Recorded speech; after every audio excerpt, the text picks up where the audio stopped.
Yeah. After the war, I went with another friend of mine and was to stay at his house to try to get a job. We ended up at Wright-Patterson Air Force Base with a $1 million job. It's called Heating Operating Junior Engineer, 98 cents an hour. And so we hired in there firing some whack boilers for the whack barracks, you know, the little water boilers. And we ended up in the main heating plant where I worked for 8 or 9 years and had to quit that because it was back in the Ohio National Guard, and I had got a military police unit organized in Dayton, Ohio, about the only one in the United States, called the 1st Traffic Platoon. And I had a lot of cops in there from the city and from the county. And so it was hard for me to work in the boiler house when you're rotating shift, and we had training on the weekends and 4 hours here and 4 hours there, and so I had to do something to get out of the boiler house so I could work a regular week so I could make my training with the National Guard. I was a responsible guy for them. And working at Wright-Pat, I remember seeing the German prisoners of war. They had them up at the top of Building Hill there in Area B, where you walk down past the old building 40, down past the building you worked in. Them German Africa Corps prisoners, they had them up there at the top of the hill. And they'd put them down. They worked in different buildings and swept and done things. We didn't put them in the boiler house, a heating plant, because it was a big heating plant there by Building 12. You know, we had 7 big boilers that was all 5 stories high, and it burnt fuel and suspension. It would blow the fuel in the front, pulverized coal, heated and blown in suspension. Induced fans on the top and force fans on the bottom, going through all these passes 5 stories high. That's how we generated the heat for Area B. Anyhow, trees. I went back in the National Guard.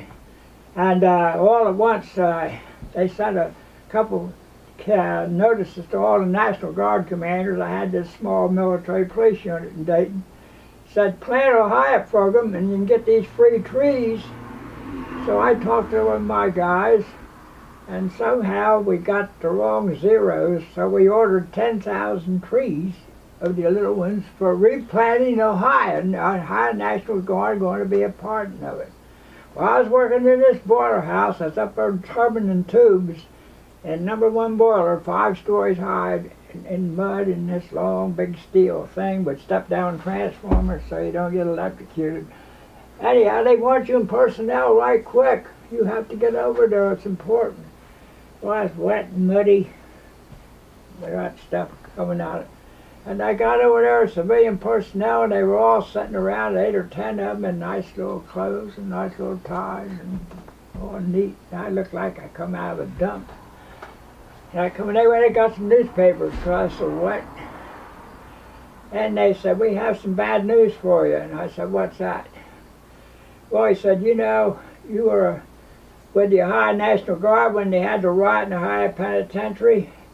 I said, that's right. He said, you were up there about 110 days for them prisoners that repaired the cell blocks in Columbus. I said, that's right. I was there with the Highway Patrol, too. Well, they said, when you asked for, you know, what type of leave, you got the letter from a 4-star general here, authorized administrative leave up to and including 90 days. Which means you can draw your government pay as well as what the piddle and diddly the state gives you. And I said, yeah, there were 3 other guys worked for government. I called Wright-Pat, and I got this letter from this 4-star general and said we get admin leave. You know, we get our government pay plus this pay, because if these guys are allowed to run loose, we got 600 of them caught up here on Lake Erie and Camp Perry. They just can't be. Well, the Air Force, the guys in personnel said, we got the bad news for you.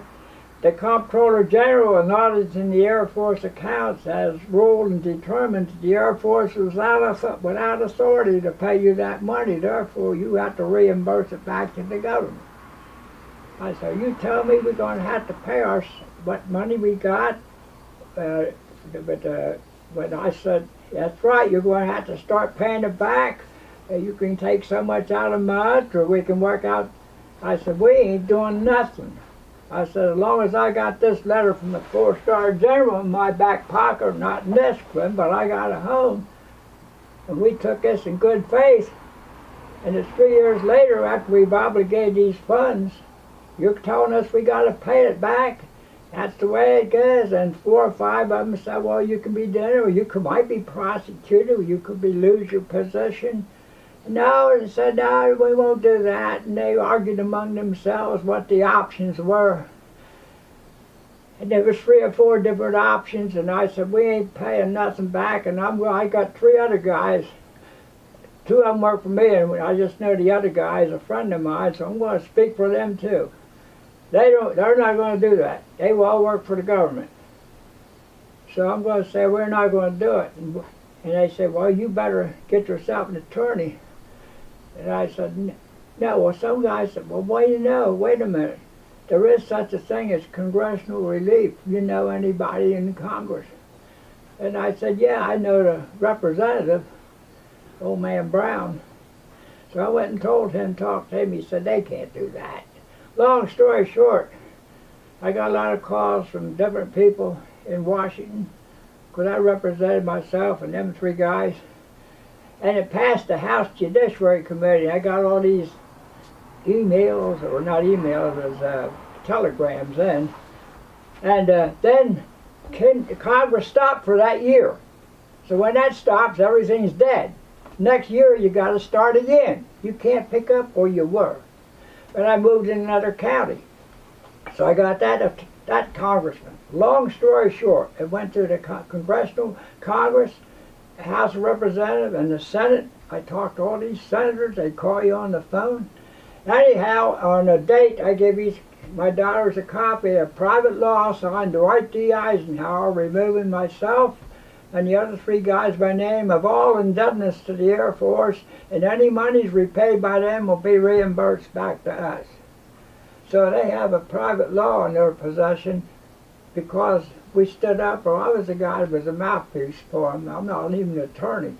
I'm not been no good at anything much, but I just do my share. But I wasn't going to see our people get screwed that way, and it was wrong to have that happen.